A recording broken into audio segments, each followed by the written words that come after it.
Other than the two obvious ones that got her nominated for the position, there seems to be a defining characteristic of Ketanji Brown Jackson to be the replacement for the retiring Stephen Breyer towards the end of the year. It seems to be she is quite the sympathizer for kid diddlers.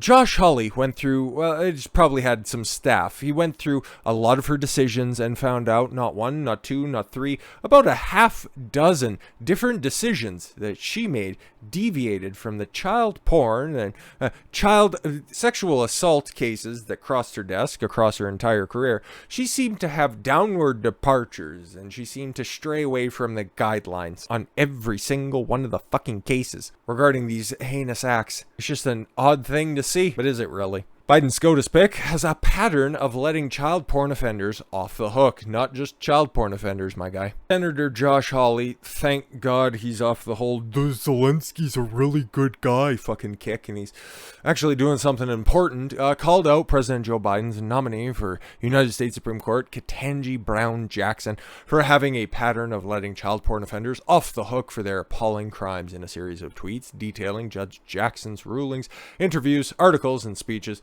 Hawley called attention to the alarming pattern when it comes to Judge Jackson's treatment of sex offenders, especially those preying on children.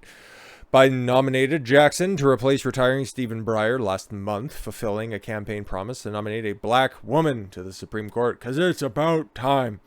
As far back as her time in law school, Judge Jackson has questioned making convicts register as sex offenders, saying it leads to stigmatization and ostracism.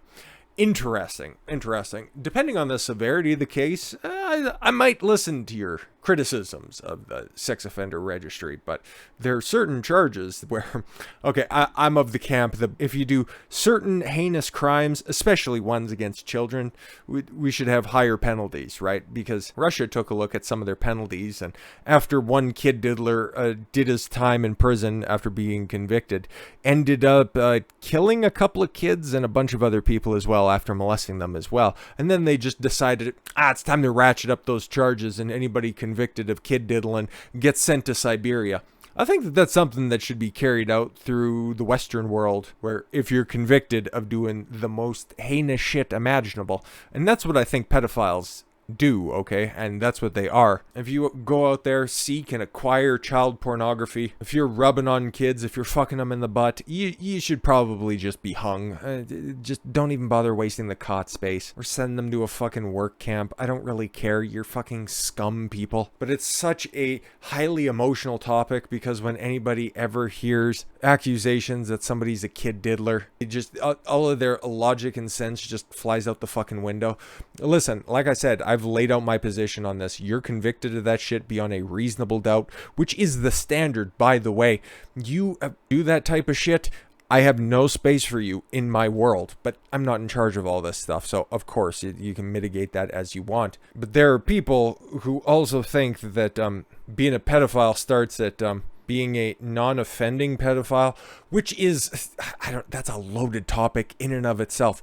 You don't do anything, but you have the thoughts of touching a kid. But then if you seek help, there's some people that want those people eradicated. Where it's like, I understand because they want to touch kids. It's like, but if you don't act on it, you're not committing a crime. And I'm not willing to prosecute or ever entertain the idea of prosecuting thought crimes. You don't do it, okay? But if they're out there and then they're also saying, oh yeah, I'm thinking about it. And then, okay, instead of, you know what, not going out there and touching a kid or fucking them in the butt, you know what I'm going to do? I'm just going to go out there and I'm just going to get a bunch of different fucking pictures and, you know, and offer to trade them to FBI agents, because let's be fair, those fucking chat rooms, like you see every fucking time something like that gets reported, one of the high-ranking officials like Warner or Disney comes up with a whole bunch of child porn pictures. I don't know how I got there. I just bought this hard drive secondhand. Sure thing, pal. That's why your IP address is all over kiddiddler.com. No, people aren't criminals. People who don't commit crimes, okay, shouldn't be punished.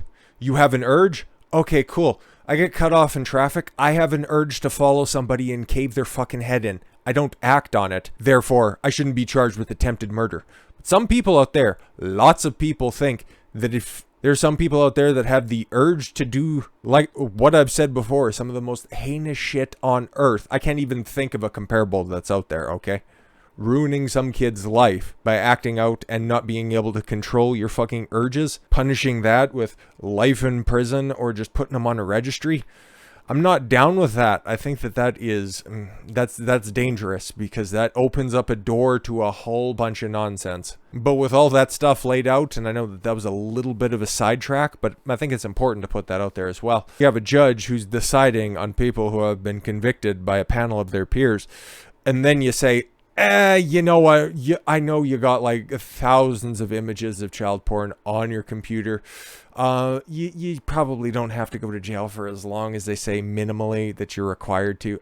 We got a different understanding over here. Because of some of her decisions and some of her opinions, it becomes a little bit more obvious as to why Joe Biden decided to pick her specifically. Hawley continued to tweet, she suggested public policy is driven by a climate of fear, hatred, and revenge against sex offenders. Yeah, also, like I said in my little bit of a diatribe beforehand, should you let sex offenders back on the street?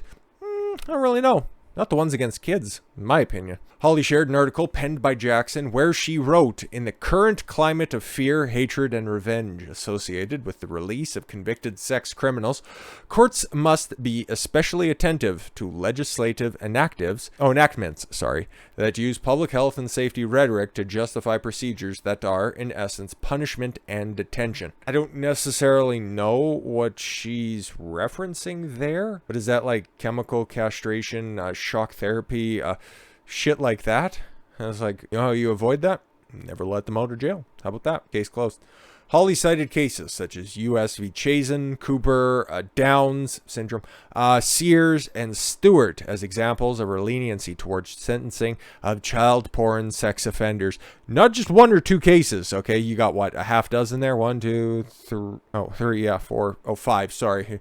Just about oversold it. In U.S. v. Cooper, in which the criminal had more than 600 images and videos and posted many on a public blog, the guidelines called for a sentencing of 151 to 188 months in jail. Judge Jackson settled on 60 months. Close enough. The lowest possible sentence allowed by law.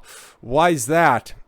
They aren't that bad. There were 600 images. It could have been worse. They'll probably learn their lesson. They won't ever reoffend, because people who collect and distribute child porn, they aren't ever ones that recommit, right? In U.S. v. Downs, the perp posted multiple images to an anonymous instant messaging app, including an image of a child under the age of 5.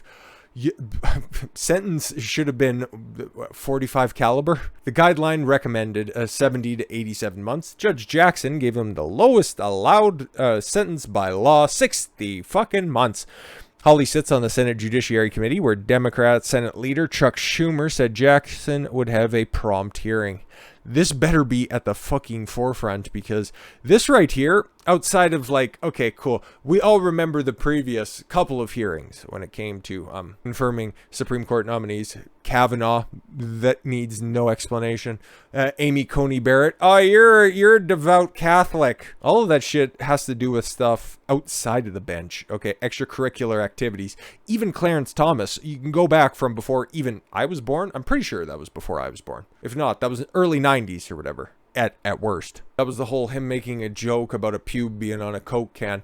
He's clearly a sexual deviant. It's funny what the left can get away with when they're criticizing blacks, but I'm sure Hawley's getting pilloried as being racist and misogynist because, you know, race and genitalia is a big portion as to why Judge Jackson is being nominated for the Supreme Court. Well, actually, it's a fundamental factor. But if she's supposedly going to be running through a confirmation hearing, okay, something that's going to be important considering she's going to have a lifetime appointing to the highest court in the land, her decisions on the bench should be scrutinized. They should be completely fair game. And this better be central to her hearings, which are apparently supposed to be coming up over the summer or some shit like that. I don't think there's any dates that have been confirmed yet. But in closing, on this topic, Hawley also called out Jackson for wondering if there is a type of less serious child pornography offender. Hawley shared a transcript where Jackson said, oh, okay, easy answer. No, there isn't. You solicit and or distribute child pornography. The only contemplation you should be receiving is how high the gallows are, what type of fabric the noose will be fashioned out of. And so I'm wondering whether you could say that there could be a less serious child pornography offender who is engaging in the type of conduct in the group experience level because their motivation is a challenge or to use a technology. They're very sophisticated technology, and there aren't necessarily an interest in child pornography piece of it. No. They just make and solicit because it's fun to do. It's just like collecting Pokemon cards back in the day, or you know what? Hey, just having a baseball card collection. They just do child pornography. Are you fucking out of your mind? This right here is your mind on leftist politics. Oh my god. Jackson also claims that she mistakenly assumed that child pornography offenders are pedophiles. Oh yeah? Look for that to be a popular talking point. It's already making the rounds right now. Not all pedophiles are into child pornography, and not all child pornographers are pedophiles. You hear anybody unironically say that? Have their hard drives checked. Speaking of somebody who should have their hard drive checked, though, our good friend Hunter Biden. Yes, of course, after throttling the Hunter Biden laptop story with hacked and Russian disinformation lies, propaganda press quietly admits it was completely legit. Yep, after all of the damage that could have been done from the laptop from hell has just kind of faded into the distance, and Hunter's gone out there and he's made millions of dollars in the Ukraine and China, having his very legitimate art commissioned and sold for hundreds of thousands of dollars, practically ruining the laptop repairman who, through no fault of his own, acquired said laptop. After all of that shit is done and dusted, now they can say, yeah, the laptop's legit. Of course. Big tech, the corrupt corporate media, and Democrats throttled the completely legitimate Hunter Biden laptop story 1 month before the 2020 election by lying that the reporting was Russian disinformation. Now, a year and a half after a mere mention of the story got you nuked from the internet by power-hungry tech oligarchs, Twitter, yes. Now with Joe Biden safely in office, the propaganda press is quietly admitting that, or what conservative media and, just impartial media was saying about it, and it's like, this is totally fucking true. By the way, Glenn Greenwald ended up leaving the outlet that he founded, for fuck's sakes, The Intercept, after just daring to write said piece on it. And Glenn Greenwald, nobody would ever confuse him with being a Trump supporter. So it's not just conservative media. Immediately verified that the story was legitimate. All along, the president's son did abandon his laptop, which contained a treasure trove of damning and compromising information about Hunter Biden's sketchy foreign business deals and their connection to the now president, and many other sketchy things from many other questionably aged people on there. I'll just go ahead and say, as you can see, that's the through line for this video. On Wednesday, the New York Times stealthily admitted in an understated article focused on a federal investigation into Hunter's taxes, the laptop story was legitimate and that he was under scrutiny for shady relationships with Chinese and Ukrainian energy companies, which may have violated foreign lobbying and money laundering rules. It might have. I don't really know. The quiet confession that the laptop was real and not Russian disinformation, as many Joe Biden advocates claimed without evidence at the time, and I'm sure the hyenas would definitely, they just run ad nauseum right now if given the opportunity, was buried in the article nearly 25 paragraphs down. That's why, more often than not, we do a little bit of extracurricular reading whenever we're doing a video. Here's an excerpt from said article. Investigators have examined Mr. Biden's relationship with interests in Kazakhstan, a Chinese energy conglomerate, and Burisma, the Ukrainian energy company. According to people familiar with the investigation, they said prosecutors had investigated payments and gifts Mr. Biden or his associates had received from foreign interests, including a vehicle paid for using funds from a company associated with Kazakh oligarchs and a diamond from a Chinese energy tycoon.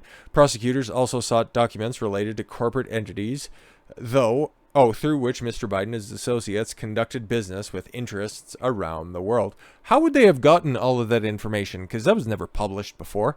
Where was that verified, and where did they get that from?